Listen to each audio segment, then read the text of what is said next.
Good afternoon, everyone. I hope that we're all ready to get started, and I'm just waiting for Natalia to get on board. And as soon as we get through the formalities of introductions, I will get ready to share with you, my colleagues in Russia, my experience with online learning, as well as my experience with designing a hybrid learning model. So with that said, Natalia, I turn that over to you. Hi, Ron. Hi. Do you hear me? I Hello. do hear you. How are you doing? I'm fine. It's a beautiful sunny day here in Germany. And, I get a little bit nervous every time I'm presenting to my colleagues in Russia, but, I'm going to try to get through it today. I'm sure you will manage it. You are a great speaker, a great presenter. So let me introduce our next speaker. It's Ron Morrain from Germany, Duisburg. He is the head of a private business school, and he has a lot of experience of teaching business English and professional courses. So over to you. Okay, I'm going to share screens with you, okay? And before I get started, would just like to say, sit back and relax as I take you on this journey.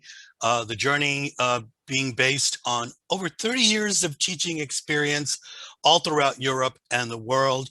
And so let me just share my screen with you, okay? Well, Natalia introduced me, so I'm just going to get right to it. I would like to say that as Natalia said, I am the owner of, at one time, I was the owner of 5 schools, but now with COVID, we have reduced that to 2 schools. We have our school in Germany, as well as our school in the Netherlands. And what you're looking at here is a project that I designed with the university that I work at and with the Ministry of Education, which we called the Language Learning Center. You see that not only am I responsible for the design of the program and the content, but I was also responsible for the learning environment. And that is very, very important about what we're going to talk about, because hybrid teaching and learning is a different environment. It's not physical as you see here, it's virtual. And what do we really have to think about when we start to design this online learning experience for our students? Well, I was so excited about what I was doing at the Language Learning Center. So in 2014, I hit the road and I wanted to share my personal experience with English language teachers all over the world. And I traveled to over 30 countries sharing that experience that we had gathered with the Ministry of Education and the University Duisburg-Essen and many other universities who were participating in the project.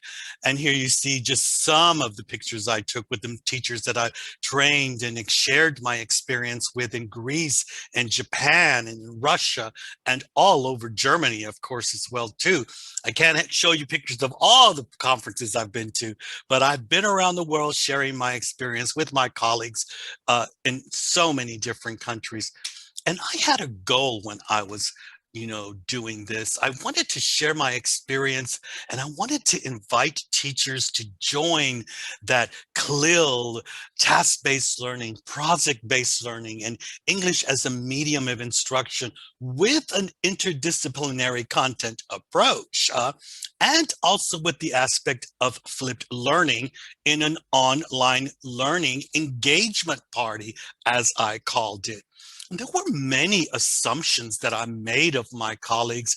And as I traveled throughout the world, my colleagues actually became my teachers and helped me to better, focus on what was really important. And one of the questions that was always put to me was, what makes a contemporary teacher, a modern teacher? Who is this person? And I was sitting there and I drew this mind map in about 30 minutes because I'm a mind mapper. And I really asked myself, what is it? What is this contemporary teacher? What do they have to know? Everything you see on this mind map, I'm going to cover in my presentation today. Uh, and I want to say that no matter where I traveled to and who I was working with, of course, I was working with teachers. I never, ever stopped teaching. I still teach because, of course, it is about the students and what they're doing in the classroom, whether that be face-to-face or online, and whether they be university students in Japan or high school students in Russia, which I have had the wonderful opportunity to, take advantage of when in my travels to Russia. Is that, a lot of these students have something in common, and it has nothing to do with whether they're Japanese, Russian, German, French, or Americans, or from Latin America. Students have 14 things in common, and that's what they really need when they come to our classes, when they come and enter this language learning experience that we're going to give them.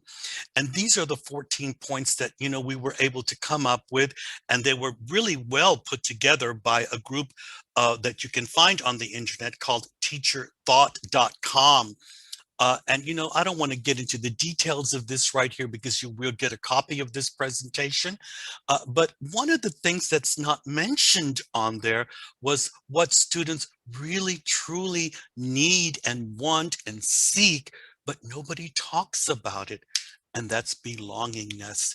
Students seek belongingness in that class that we're putting together.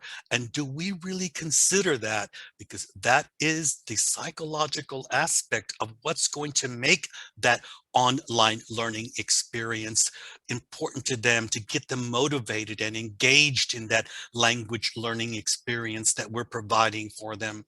But there was another thing that I discovered, and that was the questions of mystery that learners ask themselves that sometimes they don't share with us, but it's important for us to know when we're planning a class, whether that be face-to-face or online. And that is the questions. And I did this over 18 months of research and students sharing information with me in my formative assessment loops that I was doing with them. And they shared this with me, and I put it together on the 10 points, the 10 questions that they were asking themselves, and that we need to consider when we're designing that. But I think that the most important thing there, when we as teachers think about what are those questions of mystery, is when am I going to know if I'm progressing? Is this just going to be every day the same thing? How do I know that I'm learning? How do I know that what the teacher's putting together for me is going to help me to reach my goals? So, take a look at these questions, because these questions are also what I use to design online classes and, of course, the hybrid model. And I believe that a well thought out lesson plan is like planning a journey. And always ask myself the question, what journey do I want to take my learners on? And I know that I'm allowed a certain sense of creativity. And I also know that the sky's the limit. But what do I take into consideration when I'm designing that class? Well, when we design classes, we do need to take a lot of things into consideration. Uh, you know, are are we encouraging choices, and are we sharing the decision making in that language learning experience? Are we balancing the structure and the autonomy of that? Are we integrating social media into that language learning experience? Are we providing them with ample time and process to reflect, which is also a very important part of whether a class is going to have success or not? Uh, are we allowing engagement to emerge naturally over time? A very important aspect of onboarding in that language learning experience. And are we encouraging them to experiment and to play? And are we giving them opportunities to explore and discover? These are just the points that I take into consideration when I'm designing a class. Again, face-to-face, online, or hybrid. Another thing that I need to take into consideration is the importance of self-directed learning. I think, and I truly believe that we as teachers truly do want our students, whether they be young learners, university students, or adult learners, we do want them to become self-directed. And that should also be considered when we're putting classes together, designing not only the environment, but the content as well, and the methodologies that we're going to use to deliver those classes. Well, if we're really wanting our students to become self-directed, and as I said, I think we as teachers do want them. Self-directed learners means that we're going to put them at the wheel of the car. We're going to give them the keys, and we want them to feel well about taking that wheel. We need them to, become responsible for their own self-development. We need them to become creators of content and critical thinkers, decision makers, problem solvers, risk takers, fact formers, and they need to be process oriented. We get so involved in teaching and teaching and teaching that we forget that it's about learning and getting them involved in the learning process. So we need to always remember that learning is process oriented, and how do we get them involved in that process? And if we get them on board, we let them become process, or teach them how to be process oriented, we're turning them into lifelong learners. Because if we're working with young learners, we're working with university students, this is what we want, because that is that most important skill that they're going to have when they enter the work world. Well, online teaching and learning does not mean just doing the same old thing like before, live on camera. It's a little bit more than that, and let me get into that. We were all thrown into an emergency online learning experience. We entered that because of the COVID situation. And we can use that experience that we've gathered in the last year to really help us to design a hybrid teaching and learning environment. But let's benchmark some of the lessons learned from that. What did we really learn? And what are some of the best practices?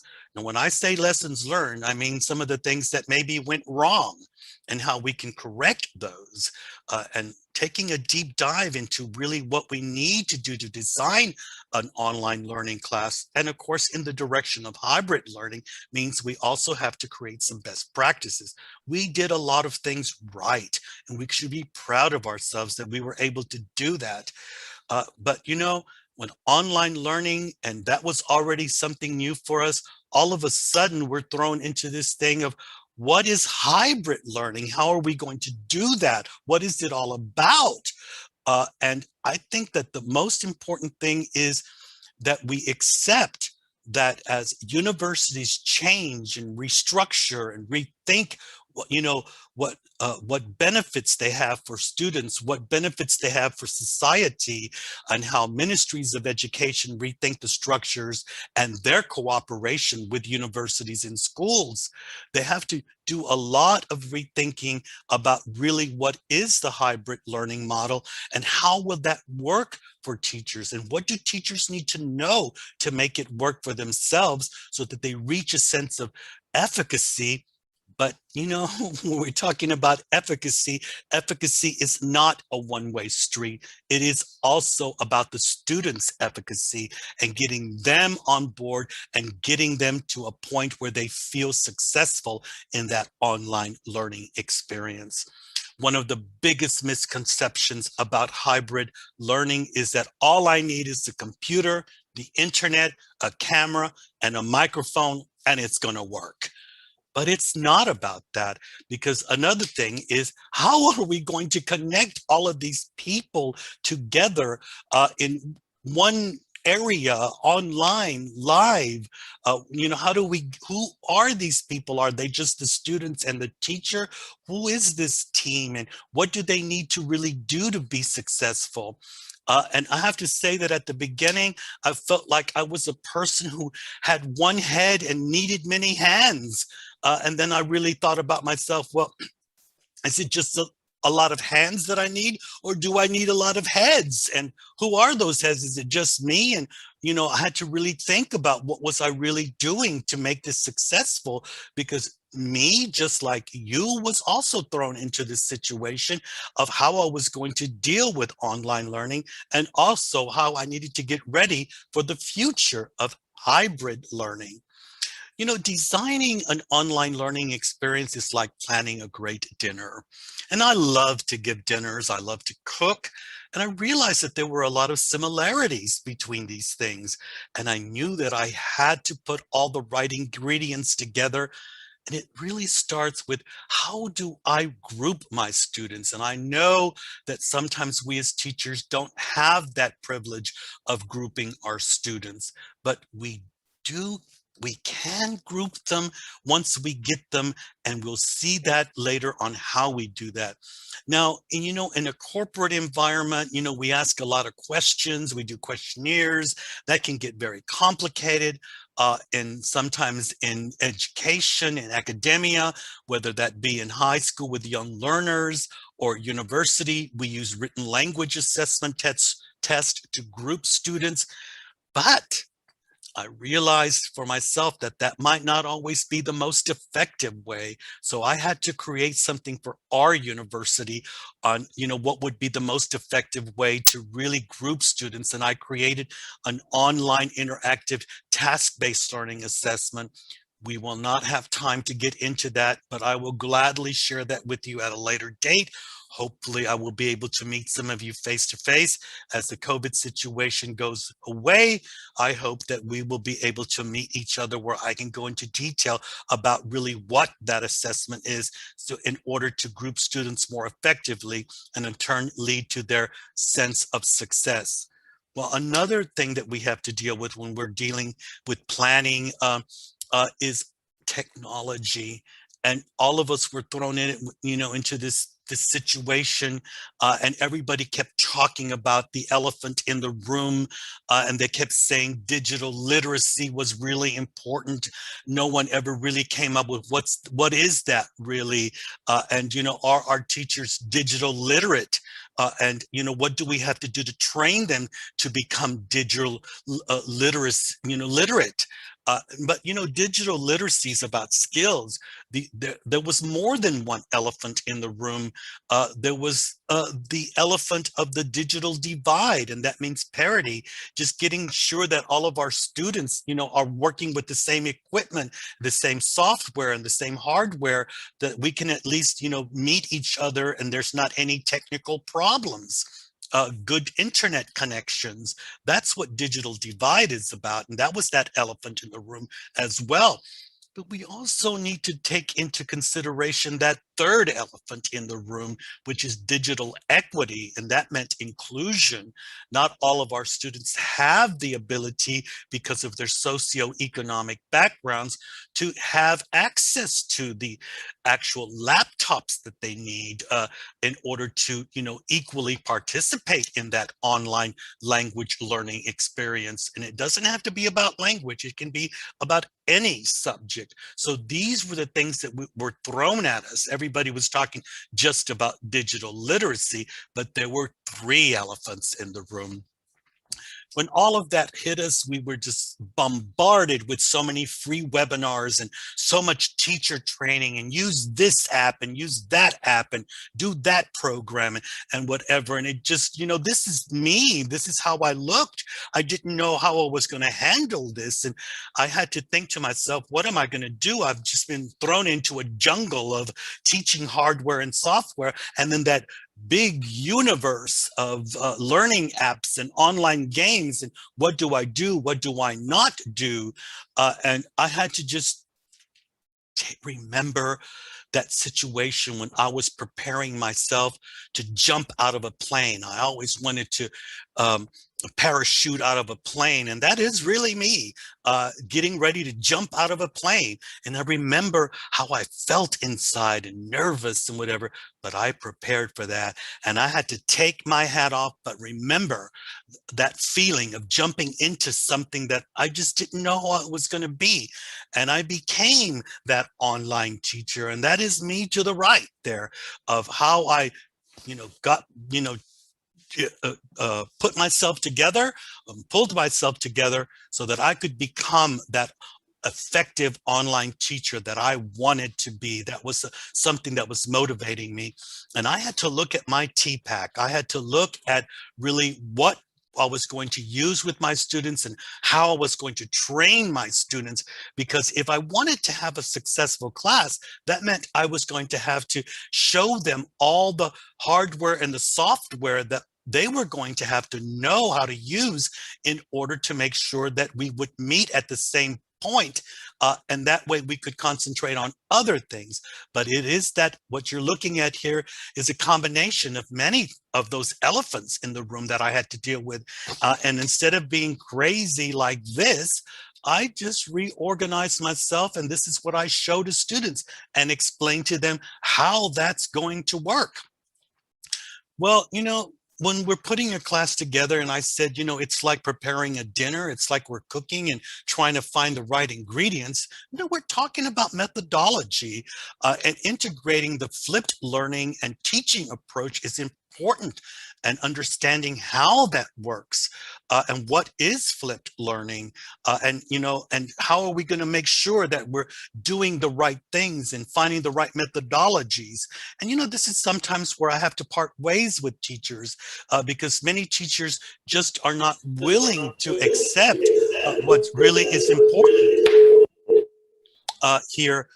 And some of the things that we have to think about are CLIL, task-based learning, problem-based learning, project-based learning, and performance-based learning. And of course, English as a medium of instruction. We do need to think about our language skills as teachers when we enter that room, and we need to think them as soon as possible.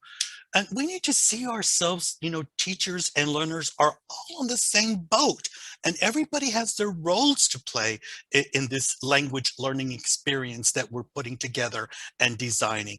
But the students do see us teachers as the captain of that boat, and the students expect some guidance and support from us. And one of the things that we as teachers need to really look at is how we approach teamwork, and already start teaching our students, that it's a team and we're all in this boat together, and we have to work together to make it right and to make it effective for both of us, and that all of us leave with a sense of accomplishment and success and efficacy. And so this is why, and I use mind maps, I start teaching students about teamwork right away. But another thing we have to think about when we're thinking about teamwork is also how we use those breakout rooms in our online learning experience. And teachers always felt like they were the ones that had to manage everything. But as we move into more complicated, the hybrid model, and really more complicated versions of online learning, and we have that experience, we know now as teachers what works and what doesn't work. We know what we like, what we don't like, but what we like and don't like might not always, be up to par with what the students like and don't like. So again, back to teamwork, we got to see ourselves as the project manager and the leader, and telling students and explaining to students the different roles that they're going to play in this team to make sure that learning works. And I explain to students, and I, let them practice and play with the idea of taking on these different roles that they will need to take on in this language learning experience to make it successful. Another thing that we have to look at when we're really looking at, how we design effective classes is pedagogy, andragogy, and pedagogy. And, I have to say that when working with young learners, we know what we have to do as teachers. But when we get into university, we have to move that pedagogic approach to an andragogic approach and start dealing with our students in a young adult way, and teaching them to act as adults and be responsible. And that means we have to change the way we teach things and do things in face-to-face or online learning. And again, we're talking about hybrid learning here. And when we're talking about hybrid learning, we're talking about self-directed learners, because there's going to have to be a lot of things taken into consideration that we didn't do when we take andragogic or pedagogic approaches.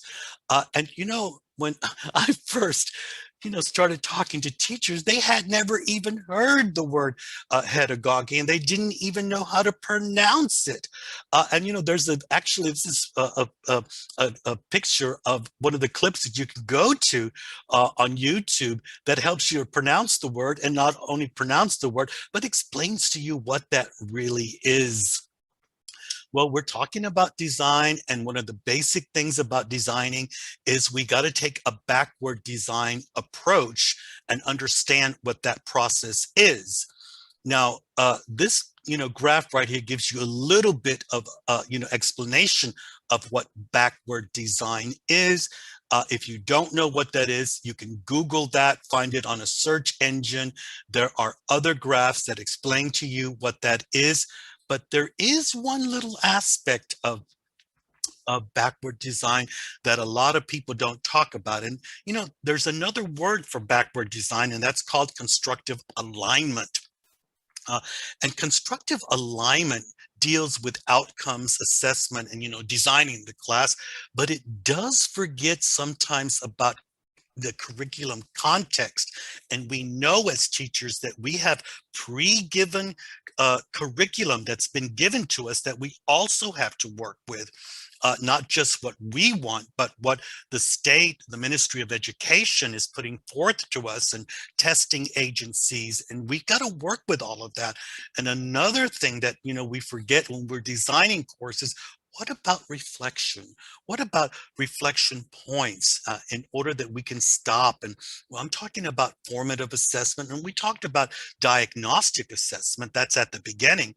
But what about those points when we need to stop learning and stop teaching and just really reflect on what's going on, so that we can redesign to make sure that we're reaching not only the goals set out for us, but our personal goals as teachers, and the goals that students bring with them into the language learning experience.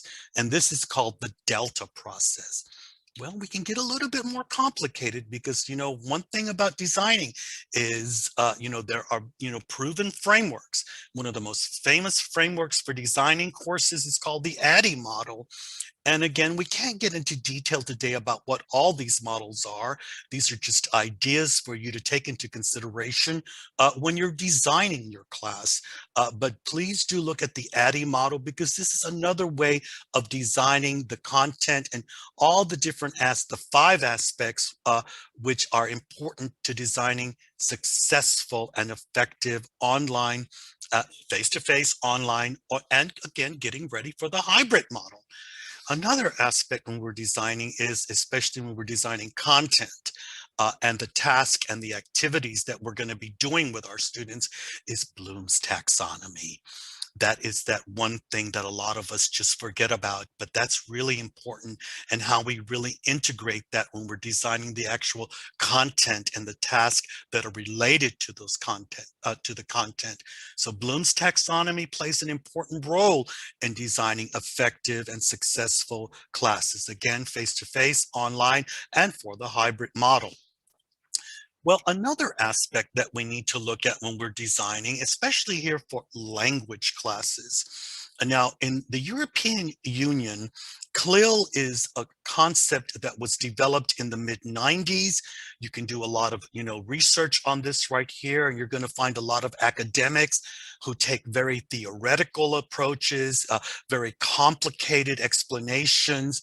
And I'm going to be honest with you, I have done a lot of research on this, and I have been on board with the development of the European Framework of Languages since its beginning, and its integration into higher organizations of learning, universities and private universities, state universities.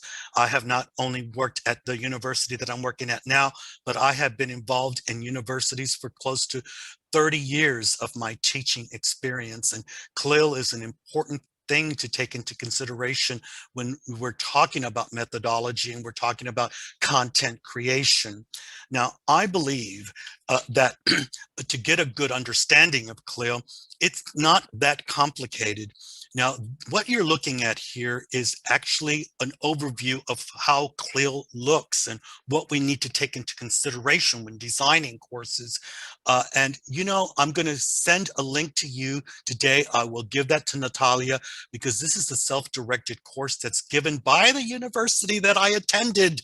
And I'm so proud of this university for creating this. And you've got experts from all over the world who put this program together and talking about all these different aspects to help you to put together and design a class that's going to be effective for you and also for your students.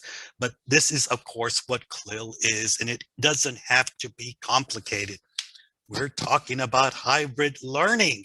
And when we talk about hybrid learning, we can never forget that hybrid learning is flipped learning. And it is important to understand what flipped learning is, because when flipped learning takes place in an online learning context, the most important aspect of that is how do we plan things? How are we giving students information? What are they doing outside the classroom? Because important, and the important aspect of flipped learning is what's happening during that online learning experience.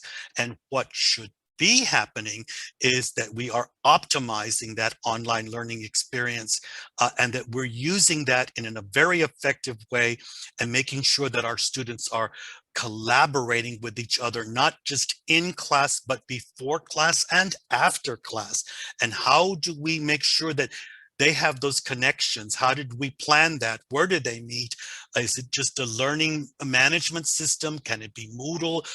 What are the other things that we take into consideration when we're really planning for that flipped class? Remember, hybrid learning is about the flipped classroom. And if we're talking about the flipped classroom and hybrid learning, we're talking about synchronous and asynchronous learning. Again, this does not have to be complicated. You will find so many people who do doctorates in this and do research in this, but it does not have to be complicated. We just have to understand the basic principles of it to get it right and just start doing it in practice and make mistakes, take risks, and we'll get better and better at it. We're not going to be perfect at it in the beginning. It takes some time, and I will be honest with you, I wasn't perfect with it in the beginning. I needed to do some experimentation. Now, my students are not guinea pigs, but the classroom is a place to experiment to see what works and doesn't work. And we have to practice with synchronous and asynchronous learning. Again, flipped learning and hybrid model is about synchronous and asynchronous learning. Well, here's an overview of what asynchronous learning and some activities can be like. And again, it doesn't have to be complicated, but there's some things that we have to do and incorporate. And this is what maybe synchronous learning could look like in some activities that we do with our students. And this is also, again, understanding these simple principles of flipped learning and also synchronous and asynchronous learning and the activities that we should do and plan for when we're designing those classes. Well, now, one thing we can never forget about when we're doing classes is, again, how are we going to move from just basic language learning, moving away from traditional approaches of teaching grammar and letting grammar happen, being comfortable with that, because we just can't be teaching grammar online. That's not going to work, and that's going to bore students. We've got to give them something to get involved in and get on board with and collaborate with their colleagues in this language learning experience. So we need to integrate PBL as well, and we have to understand what PBL is and how we can use that and integrate that to create and design for successful language learning experiences with our learners. Another thing that we need to think of when we're designing is those online warm-up activities. Now, you're going to find this all over the place. There's all these activities that you can find on YouTube and all these webinars telling you use this activity and that activity, and that's going to get your students motivated and activated, and they're going to get engaged. Well, I'm going to just say one thing. You need to rethink all of that, because that's not going to work. When you're working with university students, it's not going to work.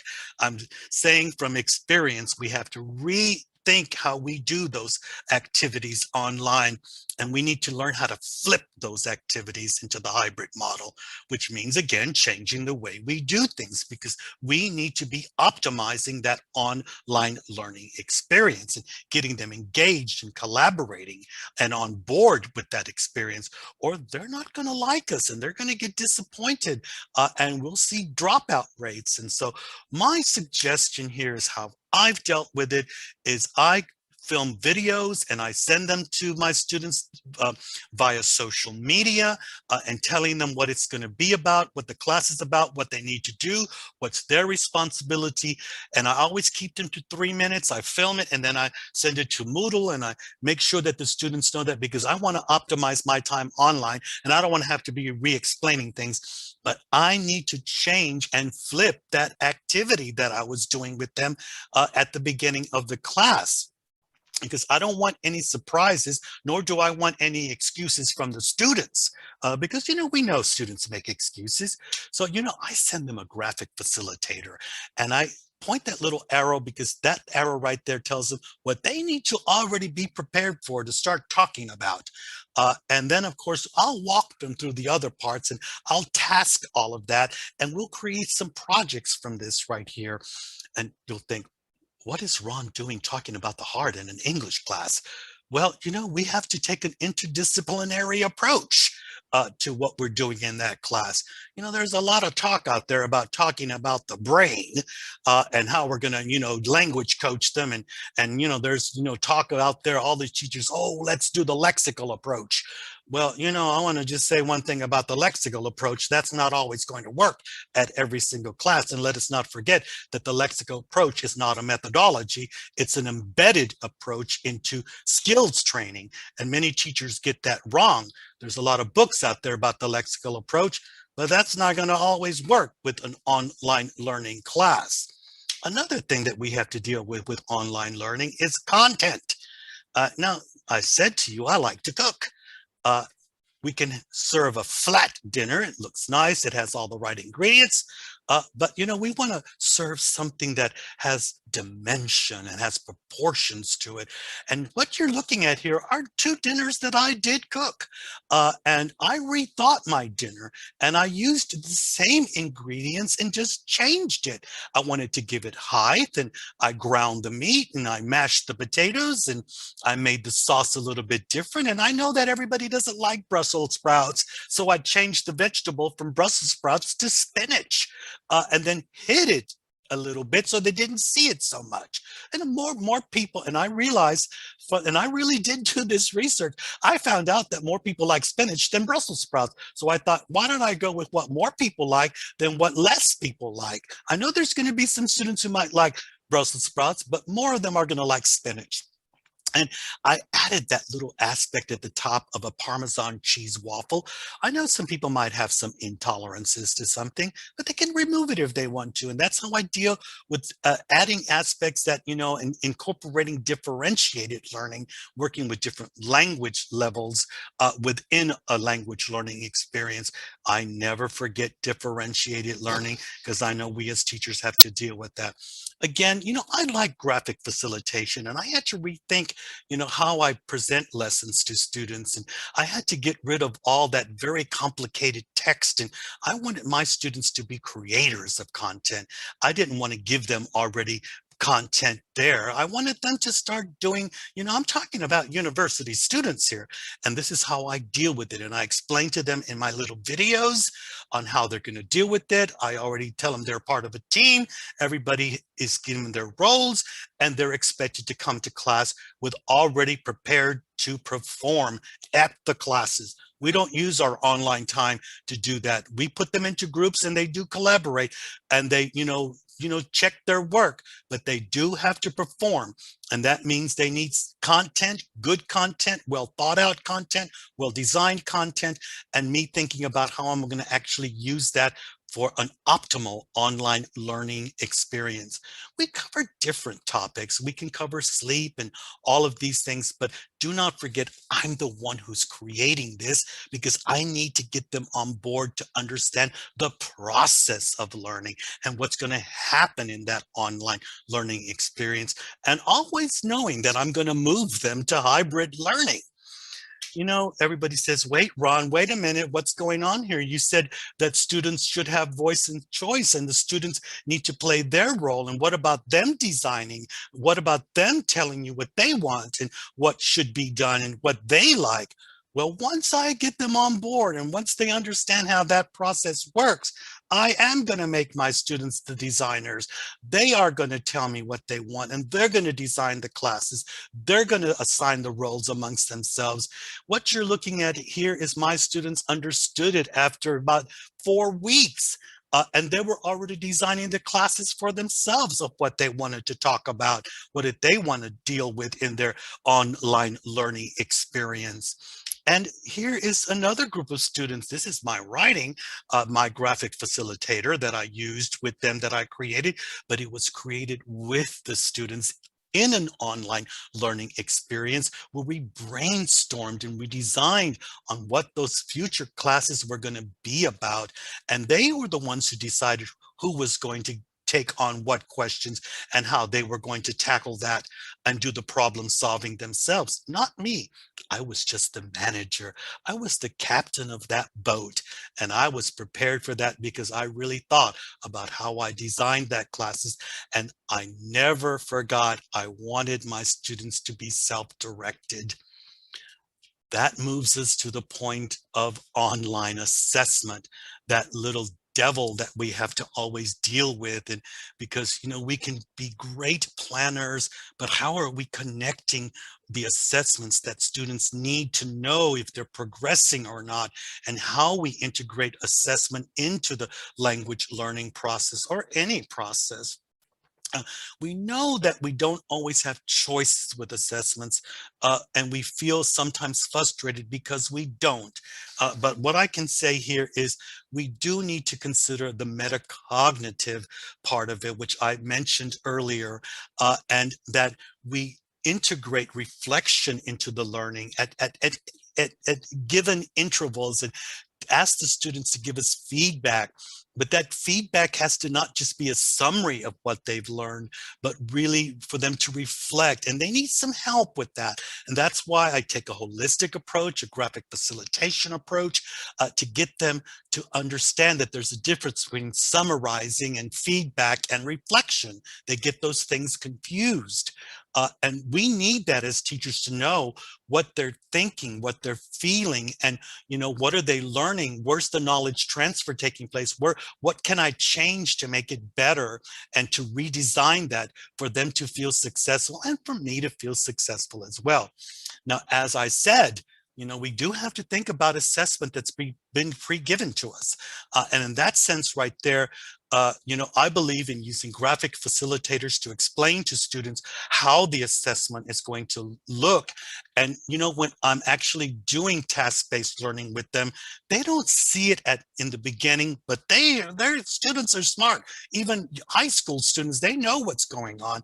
And they realize that after a while, what I'm really doing with them is I'm getting them ready for the assessment. I connect my task with my students with my assessments, my summative assessments. So then that way, by the time they get there, they don't have stress. They feel good about their knowledge. They feel good about their language and they're ready for it. And they want to do it because what motivates students in assessment is they want to know that they really progressed, and we shouldn't give them always this end test scores that sometimes testing agencies, publishers, and education ministry tell us we have to do. We can do it a different way. And that's how I do it. But, when I integrate TBL and PBL, I need, rubrics. And so for me, I highly suggest that you go to an internet site called PBL Works, which is the Buck Institute for Education, which will give you those rubrics that you need to do successful assessment of the projects and tasks that you're giving your students. You do not have to reinvent the wheel. It's already there for you. And there's nothing better than success and copying success sometimes, so that we can feel good about what we're doing and that the students feel good about their assessments. Let's wrap it up. And I want to say that I started with my goal. I never forget that I want my students to be self-directed. I want to put them in the driver's wheel. And I think a lot about how I design classes and get ready for the online learning experience and get ready to make my students those self-directed learners, putting them in the wheel. And never forget that all the different aspects of what really self-directed learning is about. But the most important one is making sure that they understand the whole process and the responsibility required from them in, being a self-directed learner, because we are preparing them for real life. And that is that they do need that skill of lifelong learning. To sum it up, online learning is like a three-course meal. And if we think about our skills as a cook, and if you like cooking, think about your warm-up activities, the content, your formative assessment, feedback loops, your needs analysis that you're going to do, your methodologies, the technology that you're going to do. And in the beginning, if you're a good cook, you want to impress your guests, you want to serve the best you can, make it look the best you can. We always start with what we know and build on that.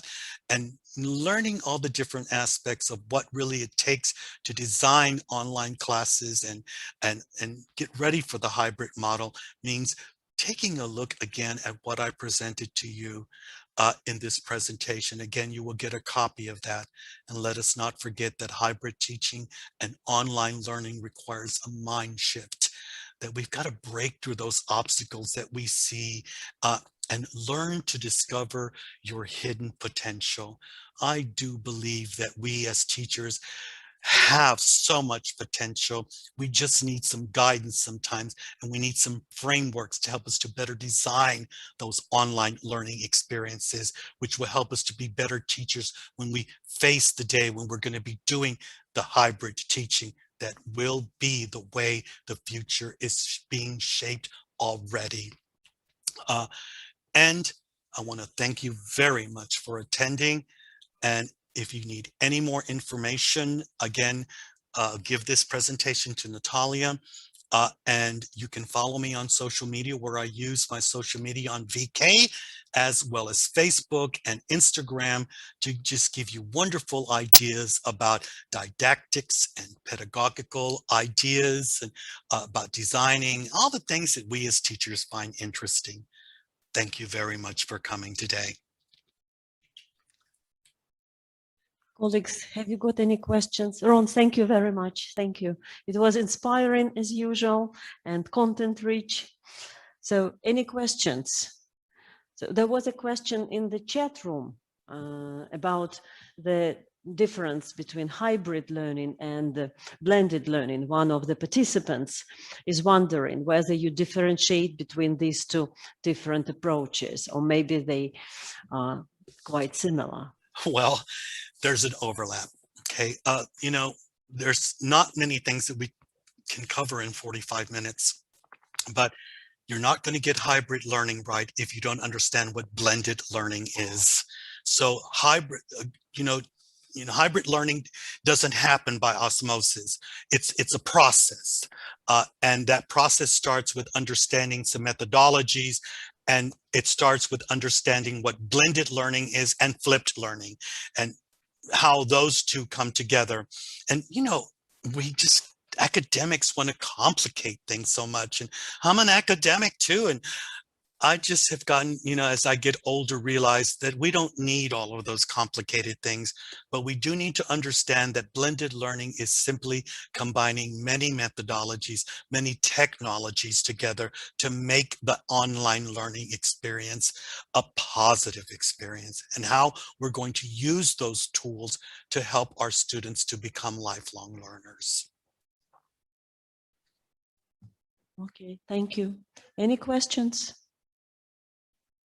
Comments maybe? Well, Natalia, I have a comment. Yeah. And I would have to say, I want to thank you for inviting me today. It's always great to get in contact with my Russian colleagues. I do look forward to the time when I'll be able to see my colleagues face to face. And, I'm already planning to come to Russia in October. So, we can You get always your get second shot. Did you get your second shot? I get my second shot next week.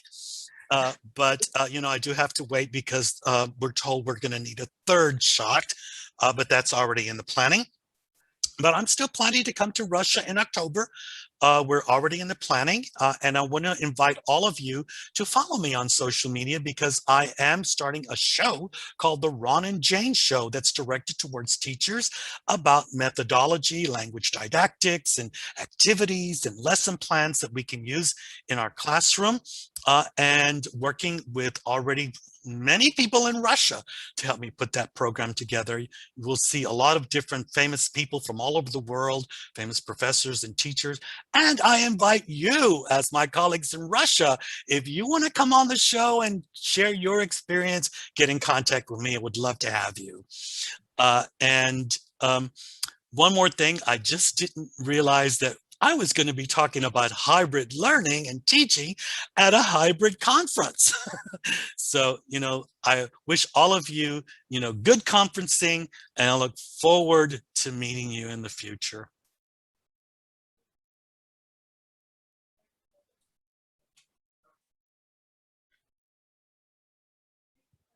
It was a great pleasure to have you here, but I'm afraid that some of the participants are a little bit overwhelmed with so much terminology, AD model, Bloom's taxonomy, flipped learning, TBL. So, well, that's a good, digest. It takes some time. That's why they need to have the presentation as a guide to do a little bit of research, to think about it. And when I come to Russia, I always like to do 2-day and 3-day workshops with teachers, because it's not something we learn in 45 minutes. It isn't. And don't ever fool yourself. This is where we put ourselves under stress as teachers. We think that everything we hear in 45 minutes, we have to learn in 45 minutes. That's not reality. Reality is we need to sit down and exchange. We need each other as teachers. We need to help each other and support each other, so that we, really have a good, way, feel good about ourselves. That's that teacher efficacy that we need to try to reach. And we need support from each other. And that's why I love sharing. I'm going to be 63 years old next month. And I love sharing my 30 years of experience as a teacher with my colleagues in Russia. It's been such a great experience with me. And I always say, if German teachers could be as motivated as some of the Russian teachers I've met, then we would have a better world of education.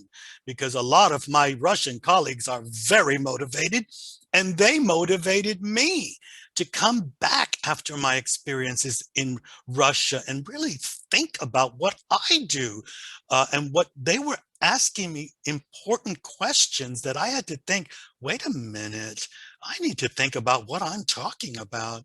So again, I love sharing that, and look forward to the time when we can sit down for 2 days or 3 days at your university and different universities in Russia, and really talk in depth about what we can do to be improve our teaching practice, share experience, share ideas, and talk about these things, Bloom's taxonomy and all those other things that I talked about in depth, and not just from face to face and some boring presentation, but really hands-on activities to understand that.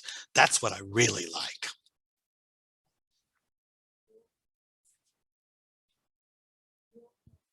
That you are about teaching. Thank you very much. And you're always welcome. Maybe when you come to Russia in October, we will see each other, or maybe you will come to Tambov one day.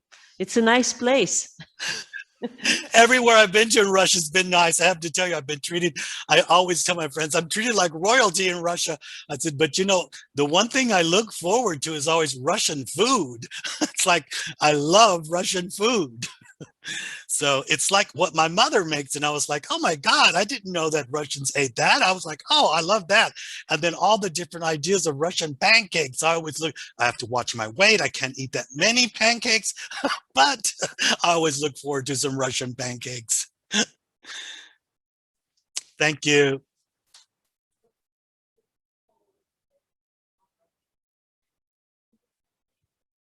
Today on Facebook after today's presentation. So I do recommend everyone who has an account on Facebook, join and follow Ron Morrain.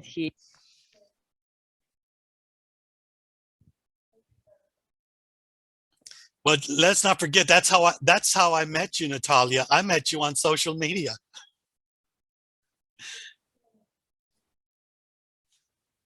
Okay.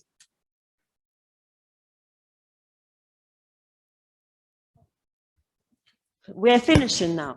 Yeah, thank you. Thank you very much for coming. Okay, thank you. Bye-bye. Okay, bye.